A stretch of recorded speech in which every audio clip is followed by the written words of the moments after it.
friends, in previous lecture we are discussed about the structure of anther consisting transverse section which having the main two part. First one is the wall of anther and second one is the pollen sac. Now this wall of anther further divided into the main four layers outside to inside: epidermis, endothecium, middle layer and tapetum. These are the four layers collectively known as the wall of anther, and second part that is known as the pollen sac, which is also known as the microsporangium. Now inside the pollen sac the cell is present. That cell is known as the sporogenous cell, undergoes the process of mitosis to produce the diploid microspore mother cell, and that is the cell where the next process is start. That process is known as the microsporogenesis. So what is the definition of microsporogenesis? The process of formation of microspore from the microspore mother cell undergoes the reductional division or by meiosis. This process is known as the microsporogenesis. Simple form मध्ये लक्षात ठेवा, ही जी microsporogenesis process आहे, this process is completed inside the pollen sac. He process कुठे होते? Inside the pollen sac. What is the pollen sac? Pollen sac is the parts of anther. Now this pollen sac which having the specialized cell, that cell is known as pollen sac. च्या मध्ये कोणती cell असते? Microspore mother cell. Microspore mother cell. So this microspore mother cell which having the nature कोणता आहे? Diploid, and that microspore mother cell undergoes the process of, यांच्यामध्ये कोणती process होते? Meiosis होतं, आणि मियोसिसच्या नंतर या ठिकाणी जे मेन 4 मायक्रोस्पोर तयार होतात, याच प्रोसेसला काय म्हणतो आपण?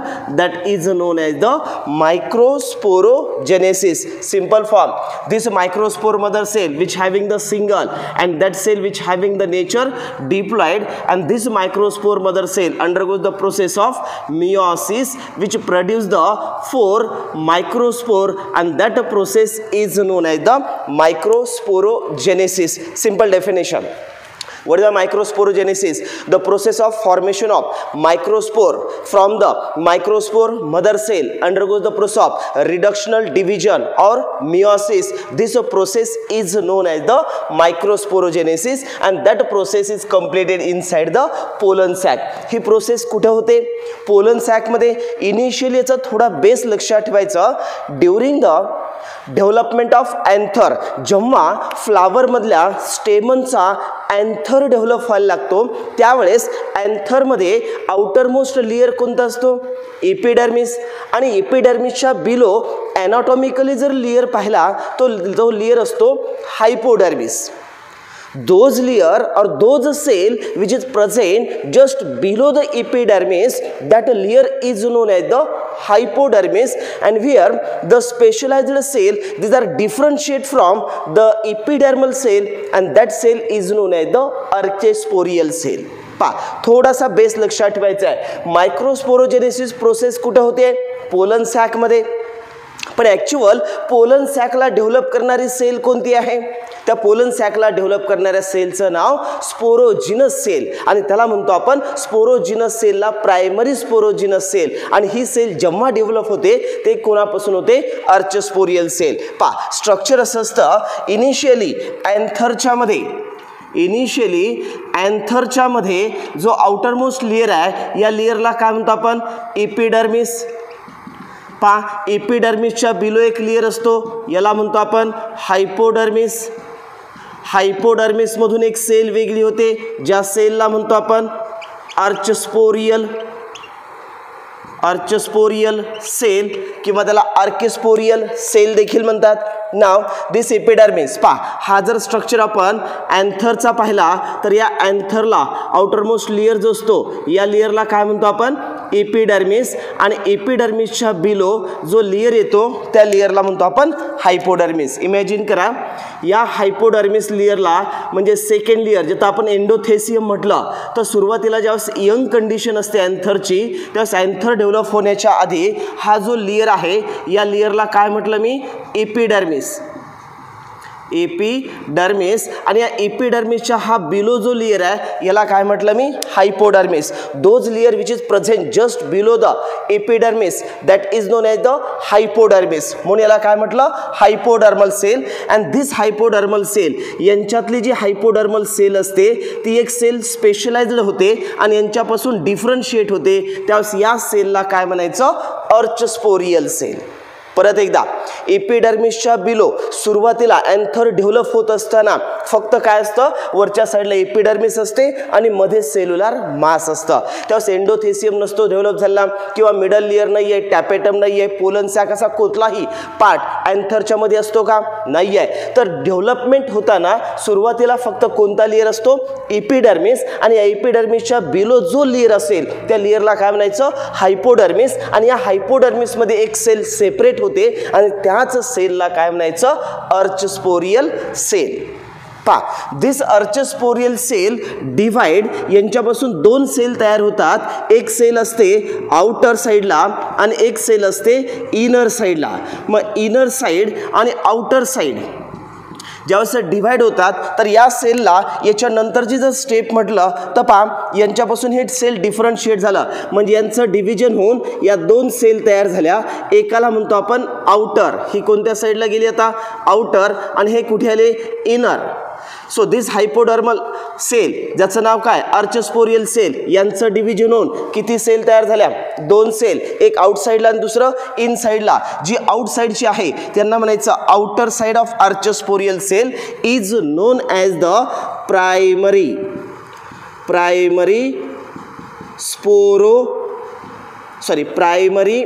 Parietal cell. Primary parietal cell in short याला म्हणतो आपण PPC प्रायमरी परायटल सेल. आणि सेकंड आहे ज्याला म्हणतो आपण inner side which is also known as that is known as the primary याला म्हणायचं प्रायमरी स्पोरोजिनस सेल. मग primary sporogenous cell PSP primary sporogenous cell. किती सेल डेव्हलप झाल्या अर्चस्पोरियल सेल. परत एकदा during the development of anther those layer is present just below the epidermis that is called as the hypodermis. Any one cell of the hypodermal it becomes large or differentiate from the hypodermal cell. That differentiated cell is known as the archesporial cell. This cell divide and to produce the two cell outside and inside. Outer cell is also known as the primary parietal cell and inner cell is known as the primary sporogenous cell. तर structurally जे outer साइडला आहे या outer साइडच्या सेलचं पेरिक्लिनिकली divide होतात आणि या सर्व continue divide होऊन या ठिकाणी यांचं पेरिक्लिनिकली डिव्हिजन होतं. आणि प्रायमरी परायटल सेलपासून जे लेयर डेव्हलप होतात त्यापैकी सेकंड लेयरचं नाव एंडोथेसियम त्यानंतर येणारा मिडल लेयर आणि तिसरा लेयर ज्याला म्हणतो आपण tapetum. Endothecium middle layer and tapetum these are develop from those cell that cell is known as the primary parietal cell. पाहिला आपण ट्रान्सफर सेक्शन ऑफ अँथर मध्ये जे वॉल ऑफ अँथर आहेत त्यात किती लेयर्स असतात चार. पहिला लेयर कोणता एपिडर्मिस दुसरा एंडोथेसियम तिसरा मिडल लेयर आणि चौथा टॅपेटम. आता तुम्हाला इथं असं लक्षात ठेवायचं आहे की त्या चार लेयर पैकी जो एंडोथेसियम मिडल लेयर आणि टॅपेटम या तीन लेयरला डेव्हलप करणारी जी सेल असते त्या सेलला काय म्हणायचं primary parietal cell which is formed from the archesporial cell and these are present in those layer that is known as the hypodermal or hypodermis. मग केव्हाही प्रश्न विचारला अर्चस्पोरियल सेल कुठे असते हायपोडर्मिस मध्ये असते. हायपोडर्मिस पासून जी सेपरेट होते सेल त्याचं नाव काय अर्चस्पोरियल सेल. ज्याचं डिव्हिजन किती सेल तयार होतात two cell depending upon location. Outer साइडला काय म्हणायचं प्रायमरी परायटल सेल. पुढे जाऊन काय डेव्हलप करतं तीन लेयर. कोणते तीन लेयर एंडोथेसियम मिडल लेयर आणि टॅपेटम. आणि आपण पाहिलं टॅपेटमच्या इनसाइड मध्ये कोणता टिश्यू असतो करेक्ट स्पोरोजिनस टिश्यू. म्हणजेच टॅपेटम इनसाइड किंवा the pollen sac which is surrounded by the nutritive layer, that is called as the tapetum. Inside the tapetum, those cell is present, that cell is known as the sporogenous cell. म्हणजेच इथं primary sporogenous sale यांचं development कुणामध्ये होतं? Sporogenous टिश्यूमध्ये होतं आणि या sporogenous टिश्यूला आपण diploid sporogenous tissue म्हटलं. आणि ज्या स्पोरोजिनस टिश्यूचं परत इथं काय होतं? मायटॉसिस होतं आणि मायटॉसिस होऊन या ठिकाणी ज्या सेल तयार होतात त्या सेलला म्हटलं आपण मायक्रोस्पोर मदर सेल. कोणती सेल म्हटलं? Microspore mother cell and which having the nature diploid. This is known as the cell present inside the pollen sac where the processes takes place. That process is known as the microsporogenesis. लक्षात ठेवा, पहिला शब्द microsporogenesis. What is the definition of microsporogenesis? The process of microsporogenesis in which the 4 microspore is formed from the single microspore mother cell, undergoes the process of reductional division. कोणताही शब्द वापरू शकतात. मायक्रोस्पोरोजेनेसिस मध्ये जी microspore mother sale आहे याचं दुसरं नाव काय असतो? बरोबर आहे, पोलन मदर सेल. व पोलन मदर सेल म्हणा किंवा मायक्रोस्पोर मदर सेल म्हणा, यांचं काय होतं? मिओसिस. मिओसिस झाल्यानंतर काय तयार होतात? मायक्रोस्पोर. किती तयार होतात? 4. म्हणजेच सिंगल मायक्रोस्पोर मदर सेल पासून मग या ठिकाणी मायक्रोस्पोर मदर सेल किंवा यालाच दुसरं नाव दिलं पोलन मदर सेल आणि यांचं मिओसिस होऊन जे 4 तयार होतात त्यांना काय म्हणतो आपण? मायक्रोस्पोर, और which is also known as the, यांनाच म्हणतो आपण पोलन ग्रेन. आणि ॲक्च्युअली डायग्रॅमॅटिकल जर पार्ट पाहिला तर ही एक डिप्लॉइड मायक्रोस्पोर मदर सेल आहे. यांचं मिओसिस फर्स्ट होतं. पाहिला आपण मिओसिसच्या 2 टाईप, मिओसिस फर्स्ट आणि मिओसिस सेकंड. यांच्यामध्ये इथे 2 मायक्रोस्पोर तयार होतात, पण ॲक्च्युअल मिओसिस फर्स्टला मी काय म्हणतात? Reductional division. मग इथं डिप्लॉइड आहेत तर या ठिकाणी हा तयार काय झाला? हॅप्लॉइड. त्यानंतर यांचं मिओसिस सेकंड होतं आणि मिओसिस सेकंड झाल्यानंतर या 2चे काय होतात? 4 मायक्रोस्पोर तयार होतात. मग हे सर्व कोण आहेत? Haploid. So these are the 4 haploid microspore where the meiosis second is takes place. परत एकदा, मिओसिसच्या किती टाईप? 2. कोणत्या 2? मिओसिस फर्स्ट आणि meiosis second. Microspore mother cell nature कोणतं? डिप्लॉइड. त्यांच्यात मिओसिस फर्स्ट झालं, किती सेल तयार झाल्या?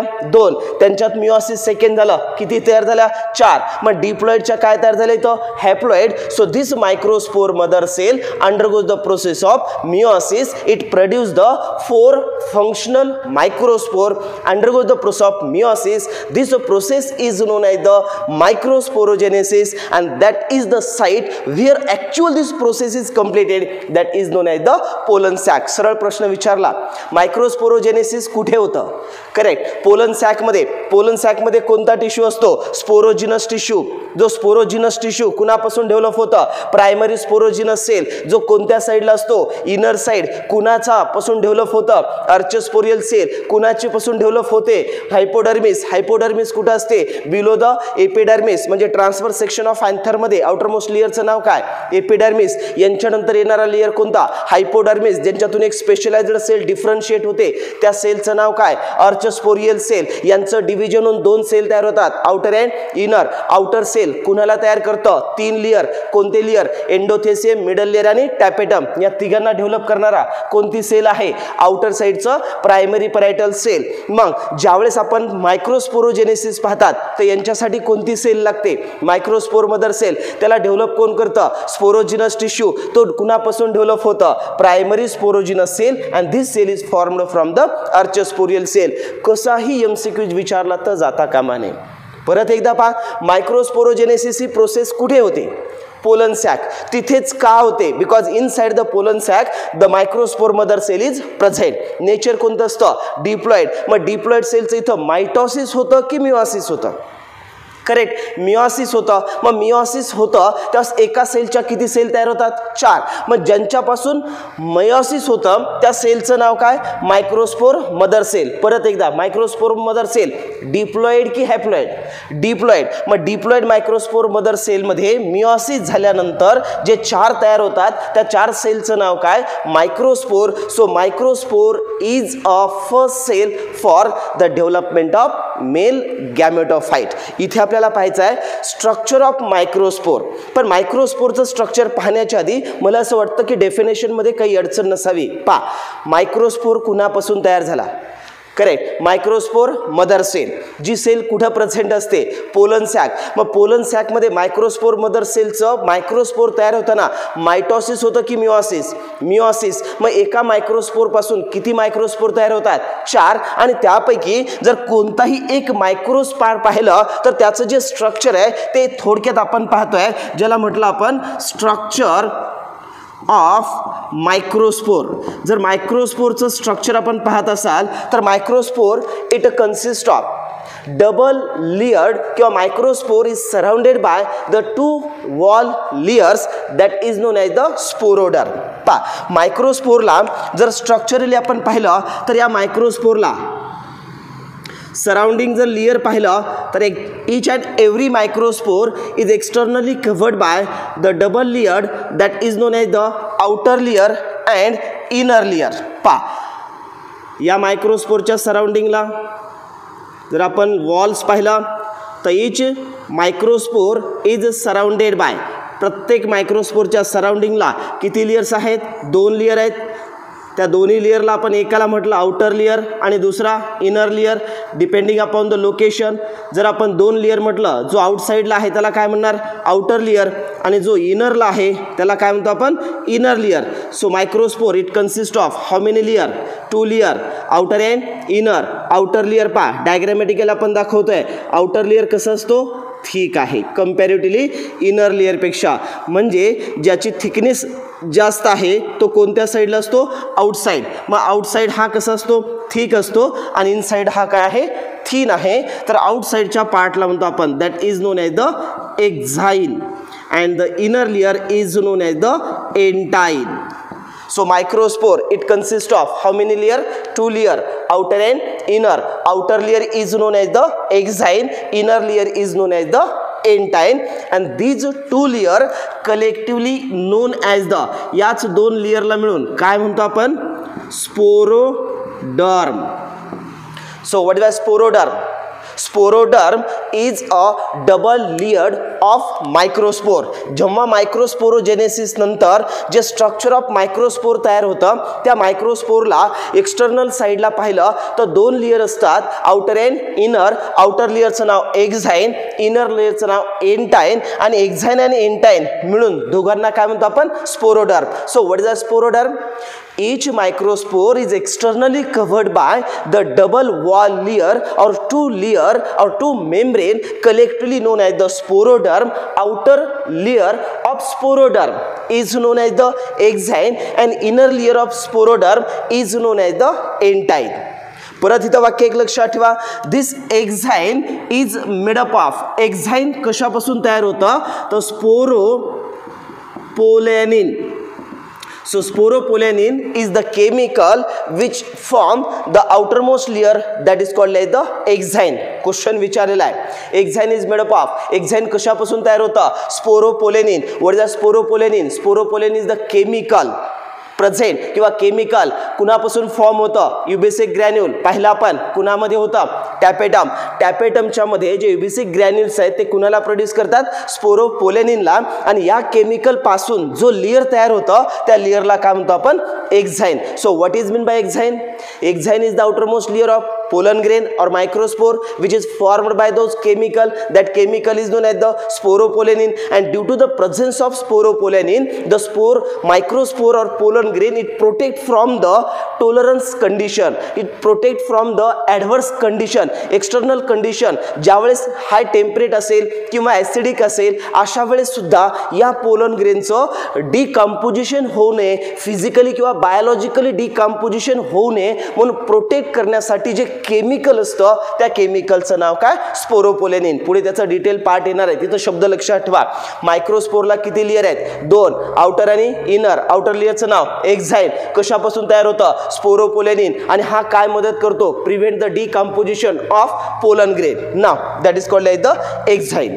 Second character In some angiospermic plant, this enzyme it becomes tough, rigid or thick, but in some angiospermic plant which having the spine-like structure, त्याला आपण spiny microspore पहा, outer साईडला असे स्पाइन असल्यासारखे प्रेझेंट असतात आणि जो स्पाइन प्रेझेंट असतील तर यांना आपण स्पाइनी एक्झाइन असं म्हणतात. काय म्हणायचं त्याला? Spiny exine. So in some angiospermic plant this exine which having the spine like structure, so such type of structure is present in those microspore, that is called as the spiny microspore. Generally पुढे आपण पाहणार आहेत pollination मध्ये insect pollination जे करतात generally यांच्या मायक्रोस्पोरचा या spine like structure असतं, म्हणून exine with spine is known as the spiny exine. पण जर का कंडिशन अशी असेल एक्झाइन असा कंप्लीट थिक आहे पण यांच्यावर कुठेही स्पाइन नसेल तर यांना म्हणतो आपण स्मूथ. काय म्हणतो आपण त्याला? स्मूथ. मग इट बिकम्स स्मूथ और स्पाइनी, दोन्ही स्ट्रक्चर आपल्याला पाहायला भेटतं. नाव एंटाइन पा in some region this intine it becomes, आता ॲक्च्युअल एक्झाइनचा काही रिजन्समध्ये हा स्मॉल पार्ट काय असतो, एकतर तो अब्सेंट असतो नाही तर it becomes very thin. On exine in certain region it becomes thin or absent where the another one part is present, that part is known as the, that is called as the germ pore. या पार्टला काय म्हणतो आपण? germ pore. So what is that germ pore? In certain region where the exine is very thin or absent, that part is known as the germ pore. So germ pore is the parts of microspore. Germ pore कुणाचा parts आहे? Microspore. These are germ pore present on the exine where the exine is very thin or absent, that is known as the germ pore. But depending upon the germ pore, the microspore which is again consist of main two types. One is the triporate and another one is the uniporate. पहा इथं structure जर पाहिलं आपण तर या मायक्रोस्पोरला या ठिकाणी पहा इथं स्ट्रक्चर जर पाहिलं तर यांच्यावर जर्मपोर पहा ओनली वन जर्मपोर्स आहेत. जर्मपोर किती असते? वन असेल किंवा सिंगल जर्मपोर आहे. One germ pore that is called as the uniporate, and whenever these are 3 in number that is called as the triporate. So how many germ pore? Those microspore which having the only one germ pore, that is called as the uniporate. And in some microspore this germ pore which is a 3 in number, that is called as the triporate. But depending upon the germ pore कुणाला म्हणतात? In certain region the exine it becomes thin or absent. exine कसं असतो? thin किंवा absent. आणि जिथं तो part present असेल त्या पार्टला म्हणायचं germ pore. आणि असे germ pore जर एकच असतील, the microspore which having the only one germ pore, such type of microspore is known as the uniporate. Single germ pore, uni means single, uniporate. But in some microspore which having the 3 in number, so that is called as the triporate. तर इथे एक character लक्षात ठेवायचं, ट्रायपोरेट germ पोर. कोणता म्हटलं मी? ट्रायपोरेट. पहा या ठिकाणी इथे लिहितोय ट्रायपोरेट जर्म पोर. ज्यावेळेस म्हटलं जाईल these are the characteristics of dicot plant. Dicot प्लांटमध्ये जर्मपोर किती असतात? 3 जर्मपोर असतात. त्याला म्हणतो आपण ट्रायपोरेट जर्मपोर. कंडिशन असेल तर त्या मायक्रोस्पोरला कुणामध्ये पाहायला भेटतं आपल्याला? डायकॉट प्लांटमध्ये. तर डायकॉट प्लांट्समध्ये जर मायक्रोस्पोर पाहिलं तर किती जर्मपोर असतात? 3 जर्मपोर असेल तर काय म्हणायचं? ट्रायपोरेट. मग triporate microspore present in the dicot plant. And in monocot म्हटलं तर कोणता असेल? Uniporate. These are the characteristics of dicot plant. याच्यानंतर पहा दिस एंटाइन. जो एंटाइन आहे, जसा एक्झाइन कशापासून तयार होतं? स्पोरोपोलॅनिन. तसाच हा जो एंटाइन आहे, this intine is formed by pecto cellulose. It mean that pectin and cellulose. So entine is formed by the pectin and cellulose. That's why the name is known as the pectocellulose. MCQ विचारलेला आहे. मला सांगा मायक्रोस्पोरला किती layer आहेत? 2. कोणते 2? Outer and inner. आउटरचं नाव exine. कशापासून तयार होतं? स्पोरोपोलॅनिन. इनर लेयरचं नाव एंटाइन. कशापासून तयार होतं? पेक्टोसेल्युलोज म्हणजेच पेक्टिन आणि सेल्युलोज. कंपॅरेटिव्हली दोन लेयर जर पाहिलं, थिक लेयर कोणता असतो एक्झाईन, थिन लेयर कोणता आहे intine. So intine which having the thin in nature, म्हणून थिन असणारा लेयर कोणता झाला intine. And these are the layer which develops the pollen tube. पुढे आपण पाहणार आहेत पोलन ट्यूब ज्यावेळेस डेव्हलप होते किंवा डेव्हलपमेंट ऑफ मेल गॅमेटोफाइट ज्यावेळेस तयार होतं त्यावेळेस पोलन ट्यूब म्हणजे जर्मिनेशन ऑफ पोलन ग्रेन होताना जी पोलन ट्यूब तयार होते ती पोलन ट्यूब तयार करणारा जो लेयर असतो त्याच लेयरला काय म्हणतो आम्ही एंटाईन. तुम्हाला फक्त एवढंच लक्षात ठेवायचं आहे की मायक्रोस्पोरचा आउटरमोस्ट जो लेयर आहे तो थिक असतो, प्रोटेक्टिव्ह असतो, टफ असतो आणि जो स्पोरोपोलॅनिन तयार होतो आणि जिथं थोडासा एरिया थिन आणि ॲब्सेंट आहे त्याला तुम्ही काय म्हणतात, त्याला म्हणतात आपण जर्मपोर. इनर लेयर कसं असतो थिन असतो आणि त्यालाच नाव दिलं आपण एंटाईन, जो कशापासून तयार होतं पेक्टोसेल्युलोज. नाव these are the unicellular.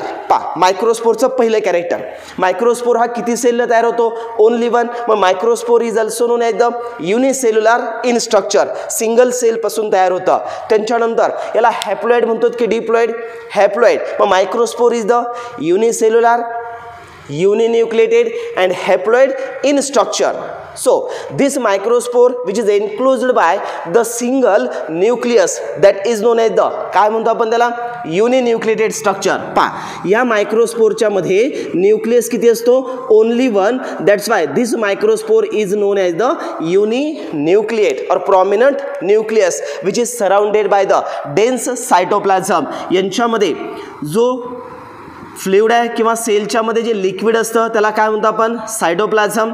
So this cytoplasm which is surrounded by the nucleus म्हणजेच this intine which is enclosed by those fluid, that fluid is known as the cytoplasm. याचे कॅरेक्टरिस्टिक्स मधील पहिलं कॅरेक्टर लक्षात ठेवा कोणता part आहे हा microspore. पण ऍक्च्युअल हा मायक्रोस्पोर कुणापासून तयार झाला मायक्रोस्पोर मदर सेल. मग मायक्रोस्पोरचे कॅरेक्टर लक्षात ठेवताना पहिला microspore is develop from microspore mother cell undergoes the process of reductional division. That process is known as the microsporogenesis. ही प्रोसेस कुठे कंप्लीट होते inside the pollen sac. Pollen sac मध्ये ज्यावेळेस ही process complete होते तेव्हा जे मायक्रोस्पोर तयार होतात त्या मायक्रोस्पोरचे स्पेशल कॅरेक्टर विचारलं तर first the microspore is the unicellular, uninucleated or haploid in structure. This microspore which is surrounded by the double layer, outer layer and inner layer. Outer layer is known as the exine, inner layer is known as the entine, collectively known as the sporoderm. यातला thick layer कोणता exine, thin layer कोणता entine. पेक्टोसेल्युलोज पासून कोण तयार होतं entine, sporopollenin पासून कोण तयार होतं exine. मग एक्झाईनच्या बेसिसवर जर पाहिलं जिथे एक्झाईन थिन असतो किंवा असतो त्या पार्टला काय म्हणतो आपण जर्मपोर. आणि जर्मपोर सिंगल असेल तर कोणता पोलन ग्रेन किंवा कोणता मायक्रोस्पोर करेक्ट युनिपोरेट. तीन जर्मपोर असेल तर triporate. And that is enclosed by the prominent nucleus and dense cytoplasm. This is the structure of single microspore. आणि इथं वाक्य लक्षात ठेवा this is the first cell for the development of male gametophyte. जो आपण पुढे मेल गॅमेटोफाइट स्टडी करणार आहेत किंवा डेव्हलपमेंट ऑफ मेल गॅमेटोफाइट तयार करणार आहेत त्यांना सुरुवात ज्या सेल पासून होते त्या सेलला काय म्हणतो आपण microspore. So microspore is the first cell for development of male gametophyte. तर इन ब्रीफ हाच पार्ट एमसीक्यूज मध्ये जर विचारला किंवा एमसीक्यूज कसे विचारले जातात तर याच्यावरचे एमसीक्यूज पहा. सुरुवातीला मायक्रोस्पोरोजेनेसिस प्रोसेस कुठे कंप्लीट होते answer pollen sac. Second pollen sac मध्ये कोणत्या सेल्स असतात स्पोरोजिनस सेल. कुणापासून डेव्हलप होतात प्रायमरी स्पोरोजिनस सेल ज्या कुणापासून डिवाइड होतात अर्चस्पोरियल सेल जे कुणामध्ये प्रेझेंट असतात हायपोडर्मिस. मग हायपोडर्मिस मधून ज्या सेल डेव्हलप झाल्या त्या सेलचं नाव काय दिलं आपण प्रायमरी स्पोरोजिनस सेल. आणि ज्यांचं मायटोसिस होऊन जी सेल तयार झाले त्या सेलला म्हटलं आपण microspore mother cell. So these are the diploid cell where the reductional division is takes place and to produce the four microspore. याच प्रोसेसला मी काय म्हणतात मायक्रोस्पोरोजेनेसिस. तर इथं आपला मायक्रोस्पोरोजेनेसिस आणि स्ट्रक्चर ऑफ पोलन ग्रेन हा पार्ट कंप्लीट झालेला आहे. याच्या नेक्स्ट लेक्चर नंतर आपण स्टार्ट करणार आहेत the process of development of male gametophyte. Okay let us stop here. Now remaining part will be start in next video lecture. Thank you.